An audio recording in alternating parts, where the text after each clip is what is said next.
Good morning,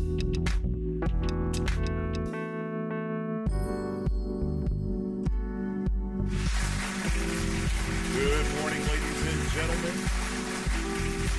Good morning, boys and girls.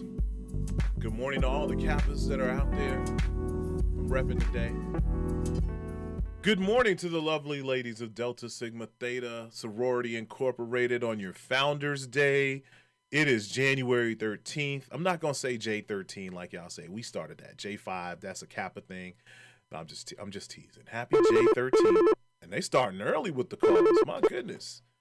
But ladies and gentlemen, it's MLK Day weekend. It is a great time if you are an African American, if you are an American, period, white, black, Asian, Latino, Hispanic. This is our time, right?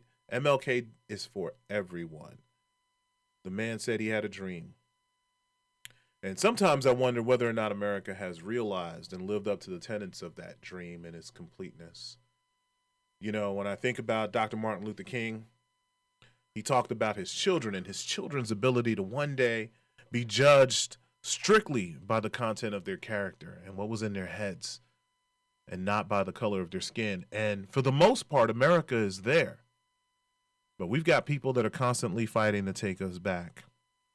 But I'm proud of the fraternities and sororities, the civic groups like the NAACP and the Urban League that are out there fighting and working to show those ignorant Americans that there is truth, justice, and the American way for all of us, and that you should give individuals an opportunity to be themselves.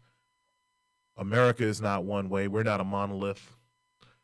We look diverse because we are diverse.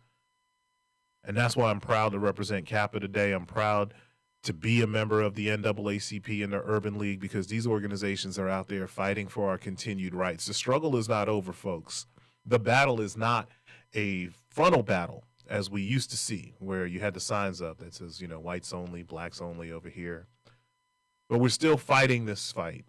Every day we see it in our government with the laws that some people are trying to pass.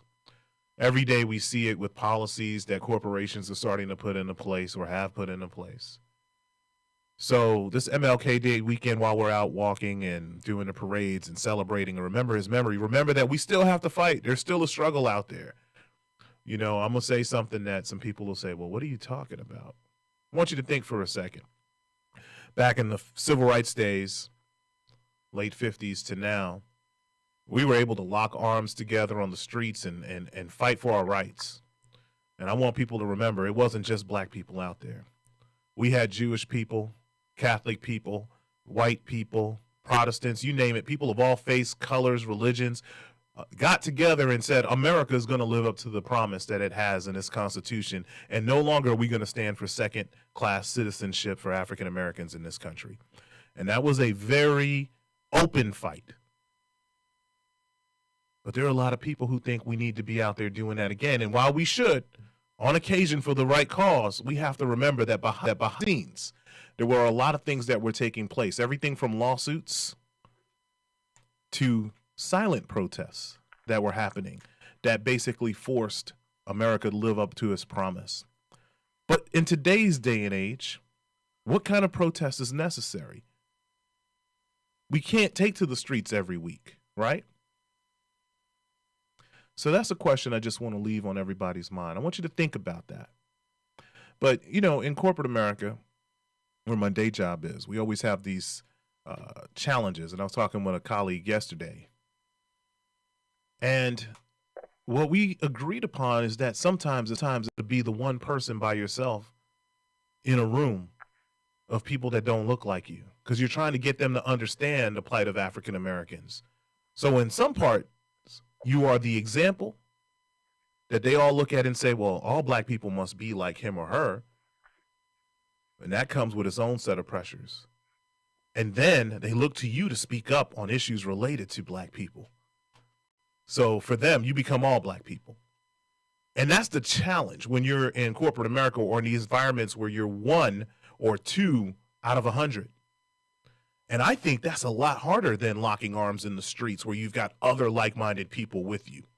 So I'm always hesitant to criticize people when they're like, oh, he's sitting on this board or this person's sitting here doing this. They're not saying anything. I guarantee you that's not exactly true. It's a harder fight when you're by yourself than when you can be with other people that think like you and are willing to fight like you. So always keep that in mind.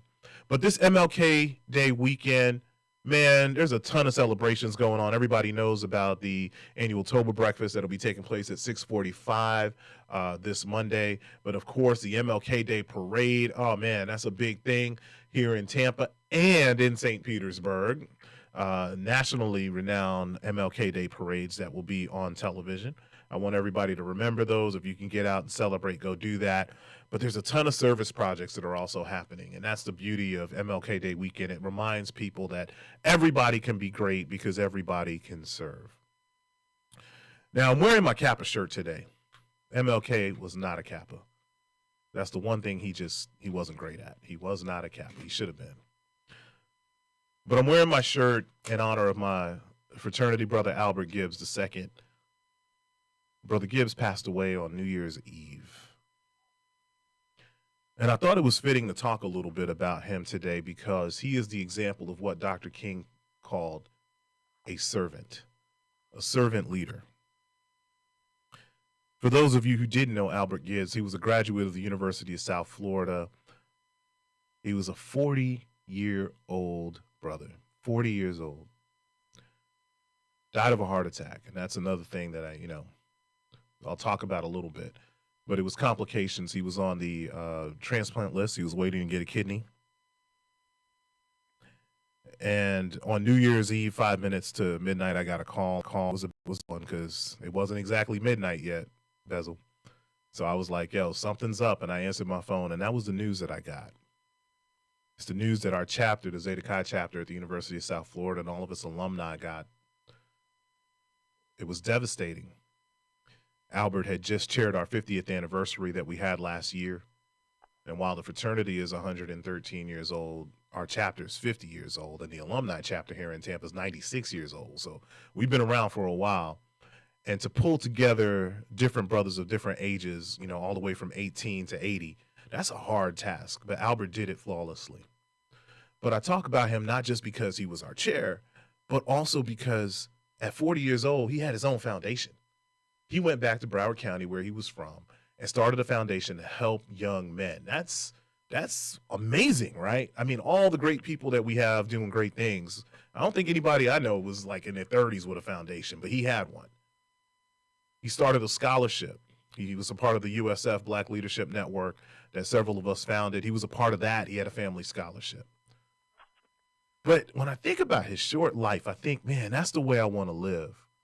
Hillary Clinton said when she leaves the earth, she wants to be able to look at God and tell God she was completely used up. All the talent that you gave to me, I completely used it. And I love that. And I think Albert did that. I think if brothers called in, they would tell you that Albert Gibbs lived a full life. We are very sad by his passing. Don't get me wrong here. But the man did his undergraduate degree at South Florida in Tampa, and then went overseas to London to do a master's. He traveled the world, man. I look back and I'm like, I knew he was sick, and many of us knew that, but did he know he was going to die young? Because he wrote a book. My man was doing spoken word here in Tampa, and then he went to California for his career and was doing spoken word and books out there. So anytime you talk to him, really positive guy, he believed in bringing people together. But the fullness of his life is what I look back on and I say, man, that's amazing, man. I'm almost 10 years older than him. And I look at his life and I'm like, he's done so much in a short space of time. It's a huge loss for us. Selfishly, as the fraternity, it's a huge loss. But it's a bigger loss for his 4-year-old daughter. And I'm proud of our fraternity because we've come together. We've put the support systems in place for her, whether it's funding the scholarship in her name, putting into her Florida prepaid account, everything that needed to take place, we've done that. So a fitting tribute to him would be to be a better brother. If you're, a member of any fraternity, whether it's the fraternity at your church, at your workplace, your school, or Kappa Alpha Psi, I think if you want to honor the legacy, and if in anything that Albert taught us, it was to be a better brother. And that's what the world needs more of, right? More brotherhood, more loyalty, more love. So I wanted to give that shout out for anybody who wants to call in today. The number is 813-444-9588. Again, 813-444-9588. And we're talking about all kinds of stuff today. Now, I'm supposed to have a co-host. We all know that my co-host will call in, will show up late. So in the meantime, we're going to see, is anybody on the line today? Who do we have? Bezel? Yeah, Ed, this is Sean. How's it going? Holy cow, Sean. Sean Connery? This is 007? I have been rated the sexiest man alive, but no, this is Sean Shaw. Oh, well, I should have known that. The minute he said the sexiest man alive, we should have known. The Honorable. You know what? Let me do a proper introduction. If Clint was here, he would come down with all these superlatives and stuff, right? But, I mean, the only black man in the state of Florida to be the Democratic nominee for Attorney General, Mr. Sean Shaw, has joined us on Straight Up the Middle this morning. Sean, why are you calling into this show?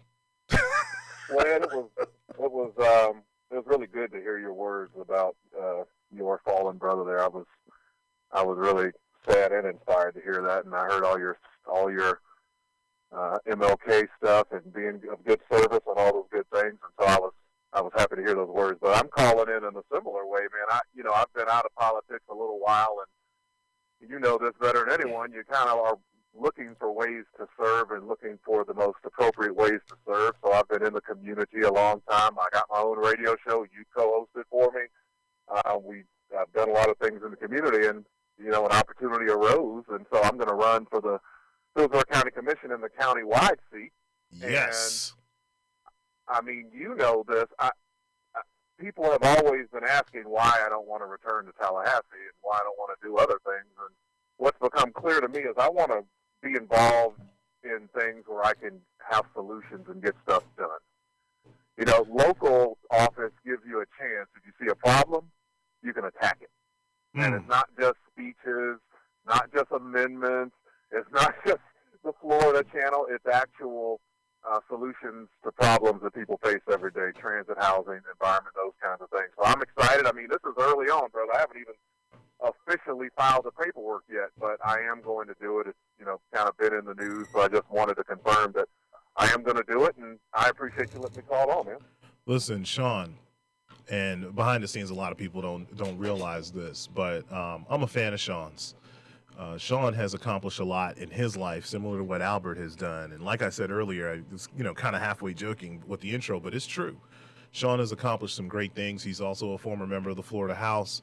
He has gone on to run for Attorney General, got the nomination when a lot of people thought that, hey, is the black person statewide, that's not going to happen. And we've seen since he's done it, and Andrew Gillum did it in 2018, it's been a floodgate of black candidates that have won nominations. But he was the first. And to hear that he is going to run locally for the county commission, which, depending on where you fall on the spectrum, right? It's a Republican-dominated commission now for the first time in, I think, over a decade by 4-3. And this open seat that's coming up in 2024. Wait, we're in 2024. This open seat that's coming up in August is important, right? Because if you're a Democrat, you want to see another Democrat keep that seat, but you want to have the right Democrat. And let me just say, having been a resident of this community for over 30 years, that we have not seen an African-American elected county-wide since Reverend Leon Lowry ran for the school board. And that was in the 70s, y'all. So we're talking about a 50-year swing since an allegedly progressive county with a allegedly strong Democratic Party has had a black person elected to any county-wide seat. Sean, you have the opportunity to make history here. What do you think about that? I mean, I'm sure that's not a part of your calculus, and in some cases they may say it's more difficult. No, but I mean, it is important to recognize it. It is important to give it the honor that it is due.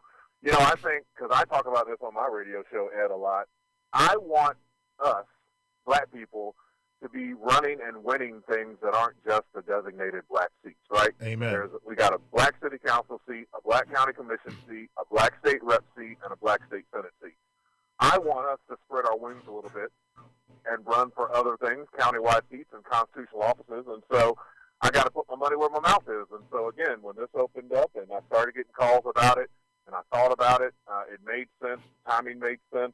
The office made sense. The responsibilities and what it does in the community made sense. So I'm all in. We're early on. I got a kind of full plate of stuff today, so we're starting the ground running. But I'm excited about it. I mean, I am excited about the opportunity to run countywide, to win countywide, and represent us in first time in a long time. And Ed, I'm not sure we've ever had two black people on the county commission at the same time, have we? No, to my knowledge, we've never had it.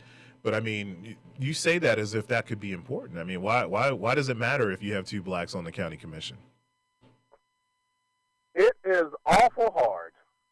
You said this great in your introduction. When you're the only black person in a room, in a group, in an organization, it is hard sometimes to shoulder all those concerns, all those burdens. Everyone looks to you about issues that are black. They also pigeonhole you that that's all the issues you could. It's a lot of things going on that happen when you're the only one. But when you got a little help, when you got someone else on there that knows exactly what you're talking about, what you're going through, what you are representing, it gets a lot easier. It gets a lot better when you know you've got someone in your corner. So although I'm running countywide, I'm running for all counties in Hillsborough County, you kind of know where my work has been in the community and what I've been doing over these last few years and why it is important for us to have more than one African American on the county commission when we have so many of the problems concentrated in the areas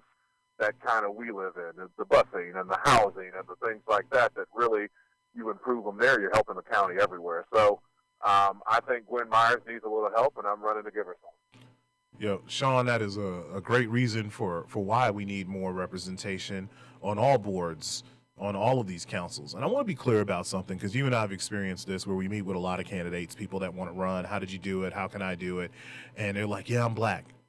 And I'm like, okay, what else?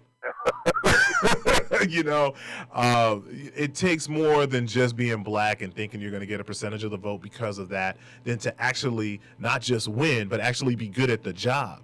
And one of the things that when people say, well, how are you and Sean? I'm like, me and Sean are fine. Sean has always been, for those of you who are listening for the first time, a qualified person running for office. I mean, I don't know too many people that went to Princeton. I'm lying. I know two, you and Ben Diamond. No, I'm just joking. Ben Diamond, I don't think he went to Princeton, but Ben went to Yale. He went to. Look at this, all y'all Ivy League guys. I tell you. But no, it's in all sincerity. I mean, Sean here went to an Ivy League school. That doesn't mean that makes you better than anybody else or anything like that, but that shows the depth of his intelligence and ability to do a job, right? But then he goes to law school at the University of Florida, and you worked in the insurance, as the insurance advocate for the state of Florida, in addition to serving at the Florida House. And you're also a licensed attorney. You work for Vanguard. I mean, you're doing your thing in the community. Unfortunately, you're a Q, but hey, can't be perfect. We all can't be perfect, brother. Like you said, MLK wasn't even a Kappa, so he had some. Yeah, I mean, But let me ask you this, right? I just ran off a whole bunch of stuff. So here's your educational pedigree. Here's the stuff you've done professionally. Here's the stuff you've done politically. What kind of things are you doing in the community? Like, because there's a lot of folks that say, well, he ain't in the community. And I know what you're doing, but tell them about the things you've been involved in. One of the things I'm most proud of, Ed, quite frankly, is the radio show that we've done for the last couple of years and had a lot of guests on to kind of educate our community, particularly about the political process, about what's going on, and keep them apprised in a way that I think has been helpful. A lot of people come up to me and say they're very happy with the information we give on that show. That's been one that's been very significant. Obviously, I do a lot of work in the community through the fraternity. Omega Psi Phi, I do a lot of work with a lot of boards, Hillsborough Education Foundation. You and I served on the Charter Commission Board, some other things like that, Urban League Board, life member of the NAACP. I go to St. John's Progressive Missionary Baptist Church, so a lot of things connected to all of that. I MC a lot of these events and help them in the background as well, and I kind of like you said, each of us has a part to play in our service and in our community. Some background, some foreground, some a mixture of both. And I like to think maybe I'm a mixture of both. What a lot of people, unfortunately or fortunately, know is kind of this political analyst deal that I do for Bay News 9 that I did until recently because I'm running for office. So a lot of people kind of recognize me from the Bay News 9 stuff. But we've done a lot of things in the community. I'm proud of the record. When I'm running, I'm going to be happy to stand on a stage and compare my record in all parts of this community to anyone else who might be on the other side. But like you said, Ed, we give this advice all the time to candidates running for office about how to win, how to run a campaign, and then if you win, what to do. Because you got to be able to win a campaign, and then you got to be good at the job. Mm-hmm. And sometimes we meet people that clearly have one and not the other. Man, and so or I'm going to none. try to do both here and run a good campaign and make sure that we're able to do a good job. I wouldn't be running for something that I didn't want and I didn't think I'd be good at. So I can't wait to be on the county commission. Well, Sean, I'm going to tell everybody that's listening right now, you and I talked behind the scenes about this when you were thinking about it before. And again, when this opportunity came available, I was like, Sean, you got to do this. I'm a believer. I'm going to be a supporter. The second you file, you can count on my family getting out there and helping you in any way that we can. Because what Sean's going to represent here is the opportunity for progress in our community. We can't continue to sit back and complain about things not getting done and then go to the same person. And I love Gwen Myers, okay? But we beat up on Gwen Myers. We beat up on Gwen Henderson. We hold all of the black folks that hold elected office accountable, and we forget there's 6 other votes on the commission. I know how Gwen's going to vote because Gwen and I live in the same community. I already know how she's going to go. But I don't know.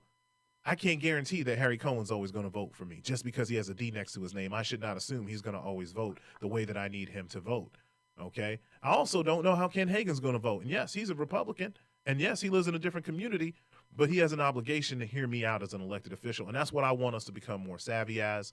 But, Sean, I got to say it on the record. You being on the commission will be a game changer for our community, and I hope people see it that way. And one final thing, let's remember that it's not just about this election. 2024 is a huge year because we have a presidential election that is going to be taking place. Mm-hmm. You want to talk anything about that? I know you got your show at noon. We don't want to. Well, listen, Ed, we're very similar, even though we didn't recognize it at first. Maybe we are very similar, but and I rant and rave about this on my show. Our community is much harder on the politicians that look like us than everyone else. And I wish that we just had the same energy for everybody. Mm-hmm. I want us to be hard on our elected officials, but I want us to be as hard on ours as we are on everybody else. And so I want to make sure we have the same energy when we're holding our people accountable as we are those other votes that are on the council, too, that sometimes get off easy. To your point, we're not yelling and screaming at them. But we're going to our black elected officials and giving them hell and why are you not doing this and why are you not doing that? There's other people on that same board, council, legislature, commission that also need a little bit of kicking them behind. So that is something I think is very important. And as it relates to the presidential, I was just in the barbershop the other day, and I tell you what, Ed, I don't know if you run into this, but I'm very worried when I go to the barbershop about what I hear and about as it relates to not only the Democratic Party, but the president and Trump and these things. And, we've got to go out there, people like you and I, in the community, and remind people of what a second Trump presidency would look like, what Biden has actually done specifically, and those sorts of things. And I can't think of a better way to do that than to have somebody on the ballot actually running countywide and trying to make sure not only that I talk about the good things that I want to do and the good things that I plan to do in the commission and, engaging in the turnout activities that I'm going to do, but, that helps everybody up and down the ballot, I think, when I'm out in the community kind of convincing people because we need some convincing from what I hear and from the tenor of the conversations I'm having. And I want to be very candid. I'm not so sure that I don't understand why we need convincing. I know why we need convincing. Yep. And so people, it's especially important for people like you and I to be offering the information, letting people, because I'm convinced, I'm so confident in my positions, I'm convinced when you give people the information, they're going to be fine. When you give people all the relevant information, they're going to do the right thing. And Totally they're going to agree. see how bad some people are and how good some other people are. So that's what this is, some of this is about. The presidential election is very important. Look, we got state attorneys on the ballot. We got other county commissioners on the ballot. We got every constitutional office, tax collector, property appraiser, clerk of courts. All of these countywide positions are on the ballot. This is a hugely important election, not just because this is to see if y'all elect Trump again, but this is to see what kind of county we live in and what kind of county we're going to have in 20 years. That's what kind of, this election is like one of those that, what is your housing stock going to look like in 20 years? What's your roads going to look like in 20 years? What are all these areas around the county going to look like? Where's the development going to take place in 20 years? Are we going to have water issues in 20? Like, all of these things are what are affected about this year's ballot. We just, I in particular, because I'm on it now, I've got to get out and make sure people understand that this is important. Yeah. Well, look, I think a lot, this and understand this, but the government that's closest to the people is the most important, right? And for a lot of folks, they know it's a presidential, I'm voting for the president and skip the rest of the stuff, or it's the mayoral election, I'm voting for my mayor, but they skip the other city commissioner positions, and then we wonder why we get what we get. And the truth is, everything from transportation to water quality, and in a lot of cases, education policy is happening at the local level, not the state or the federal level. So these elections are important. Well, and I know you're on a lot of nonprofit boards, Ed, as am I. Yep. The way the county has essentially told nonprofits and the nonprofit community to go pound sand, the work that those nonprofits are doing in the community, a lot of it is focused on our community. It's focused on us, and it's work the commission can't do. That's the thing. Seniors, kids, all those types of things. And when you start cutting out all that funding and, preening on the county commission about, political things like some of our county commissioners are doing, then you can see why I was kind of drawn to run for this and push back on that kind of stuff. Well, I know just from talking to folks about your candidacy, you're going to have a groundswell of support very early on, and it's going to be diverse. It's not going to just be the black community supporting you for this race. People from all corners of this county, which is pretty large. I mean, people don't realize because they typically stay in their respective pockets, but there's over 1.4 million citizens that are here in Hillsborough County. We're the fourth largest in the state, and there's a lot going on. So being on the county commission here is not an easy job. Being an at-large commissioner responsible for all the citizens and not just a pocket of it, not an easy thing to do. But I do believe you're the right person for it. I'm glad you're running. I think you're going to have a lot of support the second you file that paperwork.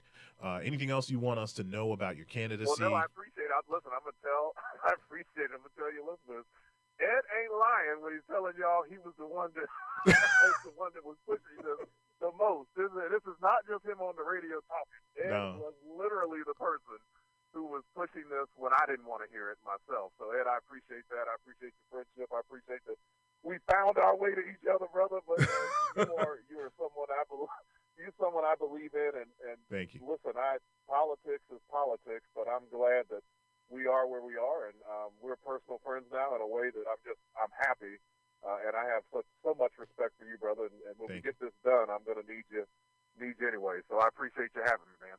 Listen, God is good. I think it's in the Bible. We've got to forget the past and press forward towards the mark. And right now, with our community under attack the way it is, there's no time for us to have division. We need to be together. We need to organize, and we need to push forward to get the right people in the right places. Ladies and gentlemen, Sean Shaw is the right person trying to get into the right place. We've got to help him this August. I appreciate you, brother. Thank you. Good luck out there. Tell Candy Lowe and the Black Business Bus Tour folks I said hello today. I know they're out making the rounds in the community. And, hey, we wish you the best of luck, and we're going to do more than just wish for you. We're going to get out there and support you. All right. Thanks, Ed. Take care. Speaking of support, ladies and gentlemen, it took a while. It took a while. What took a while? It took a while. What took? And I think she did not show up on time because she knew I was going to shout out the Deltas today. Listen, I'm gonna tell you just like I told your frat brother in the parking lot. There's nothing wrong with being a Delta, but I am not that. This is their day. Let them have it. Why I gotta be in it? I'm not. Ladies and gentlemen, if you don't hear the conflict, this ain't my day. Award-winning, past basilisk of. Again, it's not my day. And she's got a blue microphone. I wish y'all could see this. She I actually do. It's has cute a blue too. microphone. I might have to jack this. But the award-winning Kenya Woodard has finally joined us on the show today. Well, I didn't want to come and interject in the middle of your bro love fest that you and Sean Shaw had going on there. Listen, would you prefer us to go all Cat Williams on each other? No. Do you want us to go Jason Whitlock and Stephen A. Smith Absolutely. and just be fussing at well, each other actually, for no that reason? was pretty funny. But no. Dedicate a whole podcast to cutting people up. Come on. No, I enjoy the camaraderie and it's the respect that you all have for each other, and y'all relationship has come a very long way, and I've been there to see it progress to where it is now, and I'm very excited about Sean's run for office. So that's going to be great. But again, y'all had such a perfect chemistry going there. I didn't want to leap in and All I want to know is your dad gonna call in again and say I'm the dumbest person he ever heard on the radio or something. What did he call me last time? I don't. Okay, see here's where you just messed up.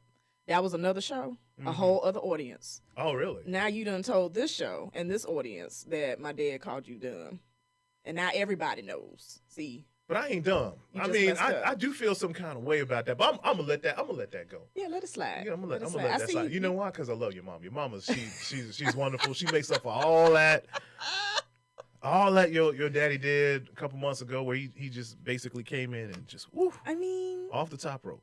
I know he did, but he was coming from a place where y'all wasn't seeing eye to eye on a particular topic, and he may have said some things that were not so nice about your perspective on said topic. That's all. He's not saying you and Rain are dumb. He's saying your outlook on this particular issue was not the smartest. That's where he was coming from. Does that help?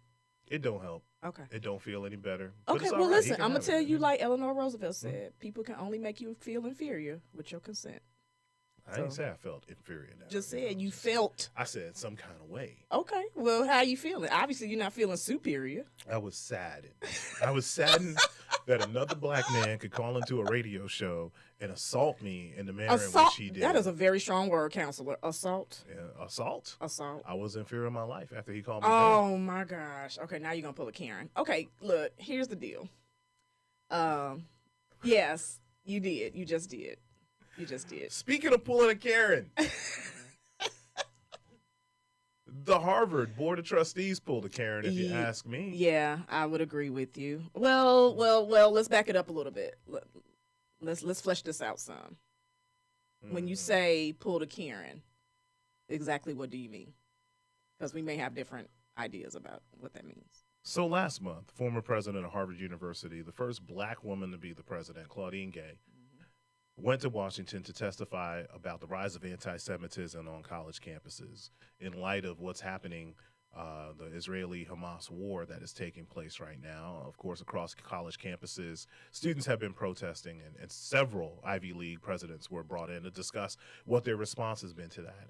And some would say that her testimony, while factual, was inarticulate. Sure. I think the members of the House were looking for her to be strong, and I shouldn't say just Miss Gay, but everyone. They wanted them all to come out and be like, we stand with Israel, and they've taken something that really is very nuanced and made it a political issue. Now, the Harvard University Board of Trustees had a vote, and they decided to keep her as president and have her stay on. Mind you, she's been president for 6 months. Did she make 6 months? Barely. Okay.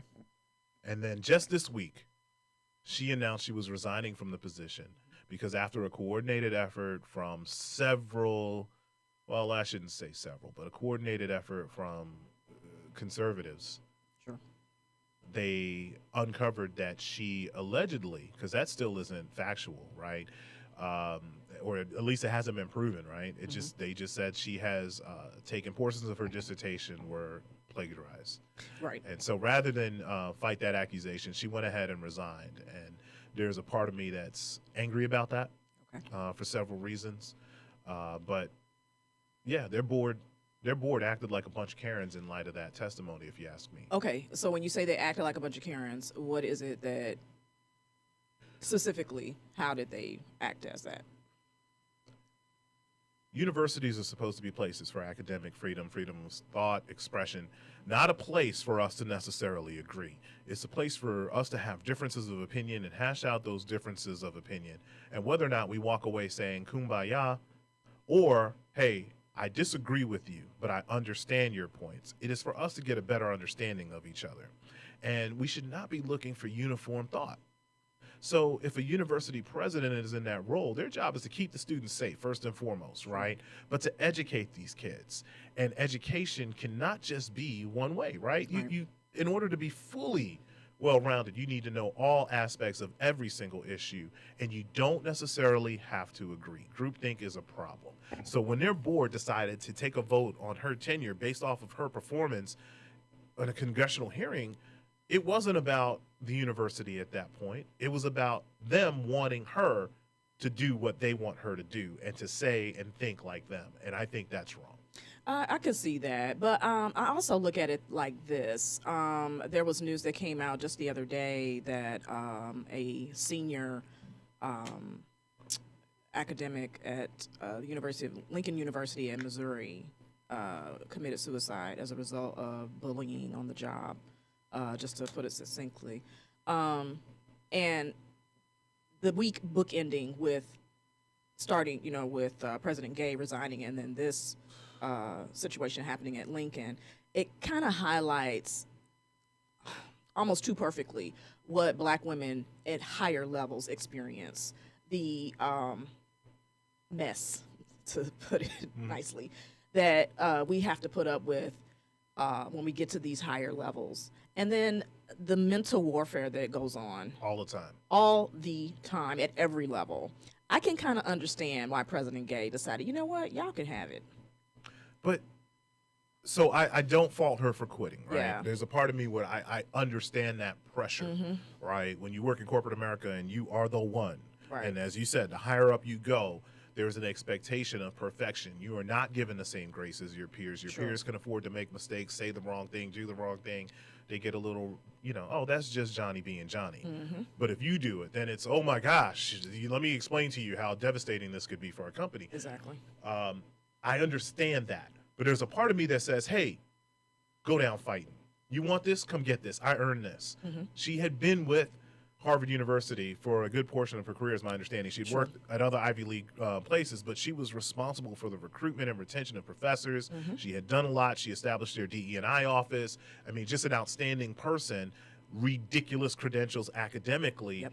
And now she has what is the word I'm looking for? Because it's not a positive thing here, but she's always going to be remembered for having the shortest tenure in the history of Harvard University as a president. Yeah, and I don't disagree with you, because I'm like you, I go down fighting as well. Come get it. But Give it to me, come get it. But here's the thing, and you also have to know how to pick your battles. Yep. And one of the things that maybe you and some other folks like to do in instances like this, a lot of the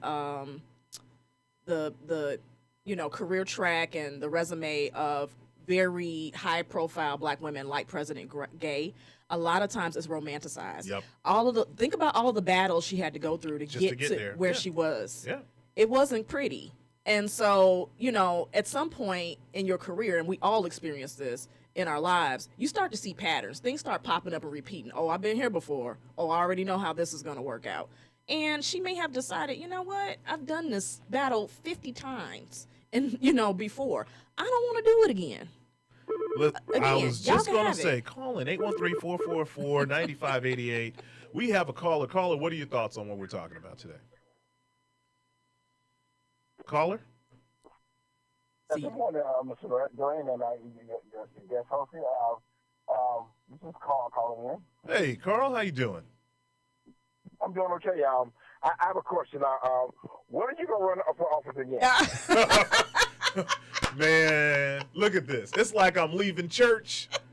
Or I was at the MLK Gala last week. Listen, it's a blessing and a curse, and I take it as a compliment that almost Sure. everywhere I go, once a day, I get the question of, when are you going to run again? We want to support you. And it definitely is, it is heartwarming when I hear people ask that. I'm going to tell you what I always say. I'm never going to say never. I know that at some point in time again in my life, God will put that on my heart to do it, and I'm going to do it. But right now, my focus has been on my family. I've got a 15-year-old and a 12-year-old that I want to make sure has the best start in life, and we're working hard to make that happen, my wife and I. So I'm not going to tell you never. The first time I ran, it was because God told me. He's like, this was time. I had a fire in my belly about it. And I ain't going to lie to you. I got a fire in my belly. It's probably at 25%, not the 150% it was on years ago. So I know I'll get back in the arena at some point. But it's not today, which is why I'm going to continue to recruit candidates like Sean Shaw that I think are good and push them as hard as I can to help them get elected, because we got to change it. But I appreciate that, Carl. Yeah, great. Well, now, you were speaking on Martin Luther King Day. Now, Yes, sir. A lot of people think that Trump is their Martin Luther King. Mm. And he has this movement, when you can really, move someone to go against, to call in and threaten a judge, or you threaten city officials, your Tisha James and your prosecutors or whatever, he has a movement going. So how can, it's just like, why can't we hold this guy responsible for his actions? I know he's an ex-president, and you don't jail your president, but something has to be done, because he just running loose and doing what he wants to at will. And by the hands of others. I wish you could. I don't know if you could see our faces or not, but Kenya looked and had the same astonishment that I had. I'd never heard anybody put it that way, and I think you're right. He is their MLK for the people who support him blindly. Instead of having a dream, what does he have, an indictment? I don't know. I have an indictment that one day, it's just crazy to me, right? Yeah, I've been fascinated, I have to admit, by the conservatives' ability to take MLK and fashion him to be a follower, or they've been able to really co-opt his message and kind of adapt it as their own. Like, he would be in support, his words would be are exhibited to be in support of their agenda, and I just think it's fascinating. But I'm not surprised, though, honestly, that they would try to attempt to turn him into their own type of MLK. That totally makes sense. Well, let's talk about that for a second, though, right? Because, when I say conservatives, my conservative friends get mad, right? Mm. But that ain't us. Okay. Their movement has been co-opted by the Trumpers, right? Sure. They'll say, no, I'm a conservative. And then look, if you show up in my neighborhood and you're like, yeah, I'm an African-American, but you're not African-American, and you're doing some things that make African-Americans look bad, we're going to fight for who gets to say they're African-American, right? So conservatives need to start with that. They need to have that fight. But the playbook has always been to co-opt certain figures that they know people find palatating, right? Yes. Is that a word today? Palatable. Palatable. Mm-hmm. I'm going to start with the greatest one, and that is Jesus Christ. Conservatives love to say, well, we're going to just do things like Jesus would. Jesus would not stand for abortion. Huh? I didn't see that in the Bible anywhere. Well, homosexuality is wrong because Jesus said, and I'm like, no, I don't see that anywhere either where Jesus said that. Well, he meant to say it. That's what. Okay, I got it. It was implied. But that's the problem that I have with all of it. Jesus, MLK, Abraham Lincoln, none of these folks do you need to take and use them as the building block of your argument for why government should or should not do something, okay? We have a separation of church and state for a reason. Mm-hmm. But if you want to get religious, if you want to talk about what MLK would do, I can guarantee you that MLK would have gone down to D.C. this past 2 weeks ago, or not even a month ago. Right. He would have been sitting there in the front row for those hearings, and he would say, yo, get up off my sister. Right. Absolutely. She's met your qualifications. She's the president of an Ivy League university. She's broken a barrier. She had to go through hell to get here, and you want to hold her accountable because of positions that other people took? And he would also question, why are you zeroing in on this particular person when you have so many other things you could be focused on, economic inequality, poverty in general. I mean, yeah, it's so many other things, war, all the things that he, consistently pushed back against. He would today do the same. Yeah. And there's some people listening that are talking about, quoting the Bible and religious figures and all that other stuff. I mean, let's do that for a second. Like Jesus talked about welcoming the stranger, right? They don't like to hear that. But we have an immigration folks that are like, oh, immigration is overrunning the United States. So rather than, and it's true, there is a problem at the border, right? I'm not going to say crisis. I'm going to say a problem. Sure. But that problem predated the current president and the president before that. It's long been a problem. Right? Yes. But our job is to welcome the stranger, not put them on a plane and send them to another state and drop them off in the middle of nowhere. Right. In the cold with no warm. Yeah. Okay. Anyway. Yeah. We tell women, oh, you can't have an abortion. Okay. So you have the baby, but then there's no resources for this baby to lead a productive life. And let's also talk about how that argument with abortion only focuses on abortion, which is not correct. It never focuses on general reproductive rights and health care for women. Okay. We don't talk about, everything around that. We just pick out on the abortion part. But you got pregnant by yourself.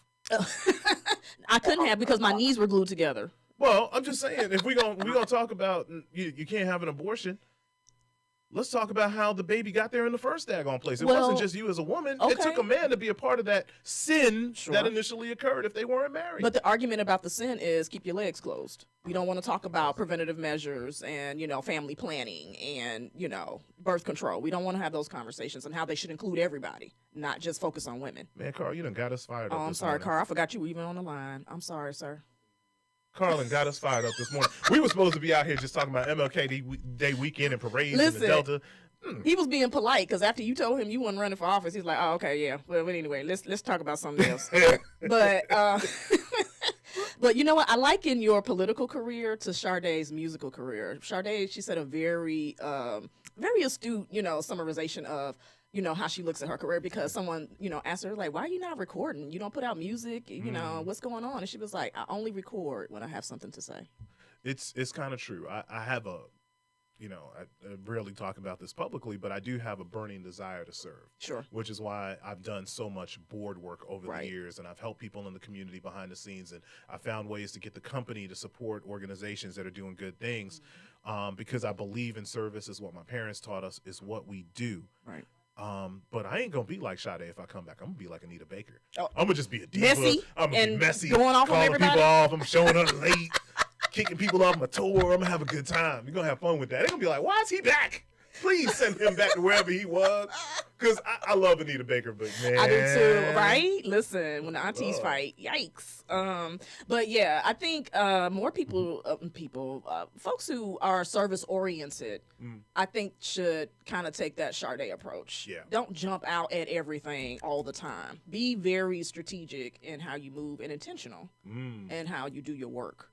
And it can show up in all kind of ways: elected office, board service, right? It doesn't have to be one particular thing. Yeah. And so ever since I heard that quote, or read it rather, because it was a story, I've kind of held that close and kind of adopted myself, in some of those ways. Like, let me not jump out at everything. Bezel, what you thinking, man? You leaning in on I this know, mic right? like you got something to add. You done tapped the mic a few times. What's going on, Bezel?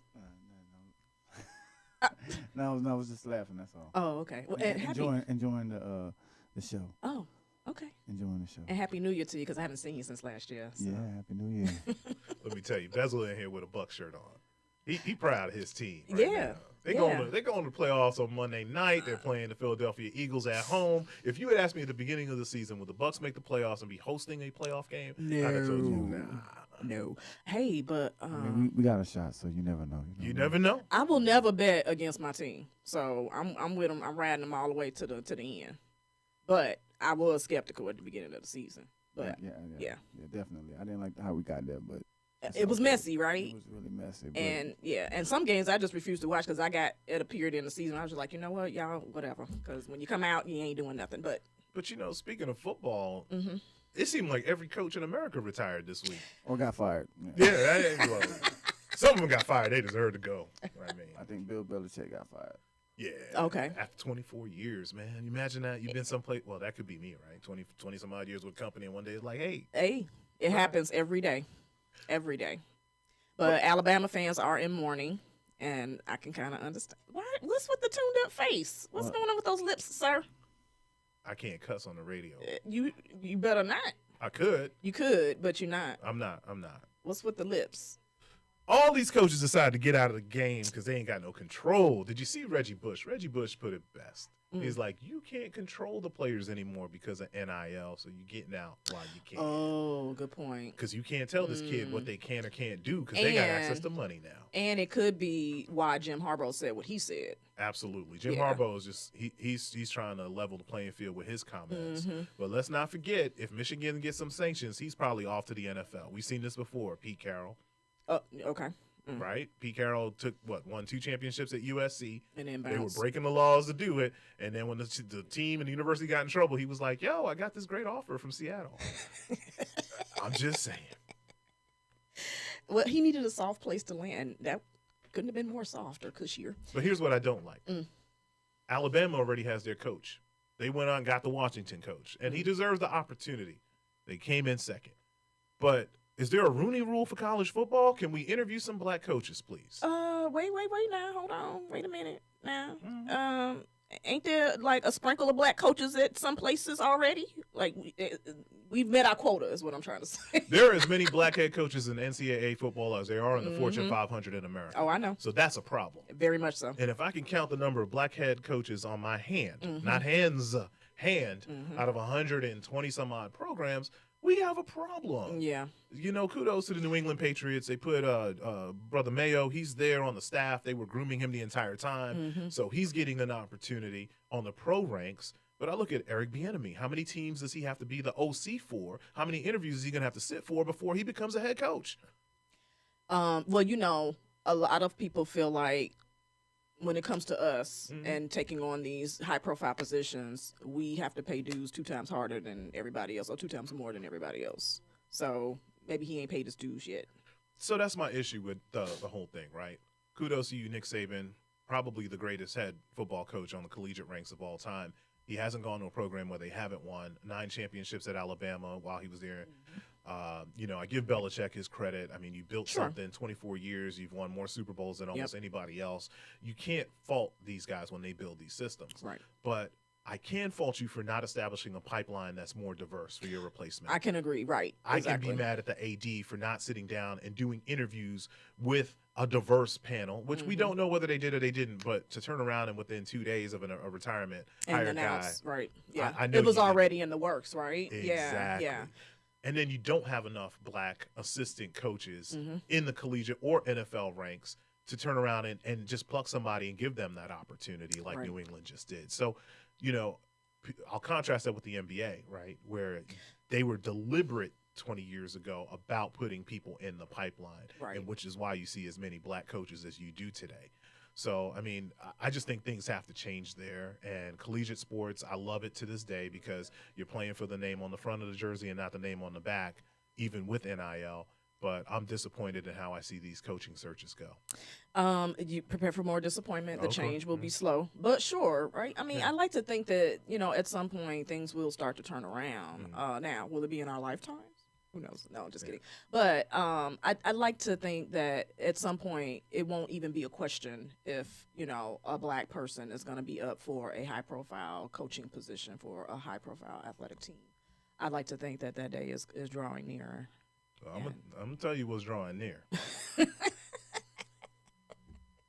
Because you said 2 things that made me think about this. What's that? Drawing near and going high. Next time I get on a plane, I'm checking every door. I'm checking every bolt. I don't know how you in the middle of the air, 16,000 feet, and the door just flies off.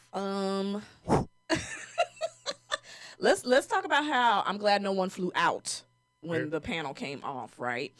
There's been a lot of chit chat on Twitter from folks who either are affiliated some way with the aircraft manufacturer or they worked for there at a time about we've entered this space that they've always known about, but we're just getting privy to, where there was more focus on profits, and we all know this in general, right? There's more focus on profits and not enough on training and putting enough resources behind quality work, materials.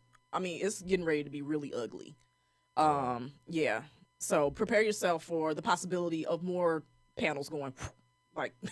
Listen, if I'm on a plane and the panel fly off, I'm gonna be a part owner of an airline. Oh, that's all I'm just gonna say. All I know is that flight is full of millionaires. Did you see the offer that Alaska Airlines was getting? Ridiculous. Come on. Listen, if anybody comes out of this smelling like roses before we end the show here today, it's my beloved Apple.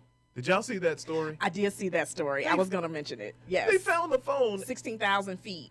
Perfectly fine. Listen, that is amazing. Well, ladies and gentlemen, we are at our time today. We want to thank y'all for listening. We want to thank the Honorable Sean Shaw for calling in. We're going to wish you a great week. Celebrate MLK Day in your own special way. Again, condolences to the family of Albert Gibbs. Be a better brother, and if you can't be good at it. See you next time.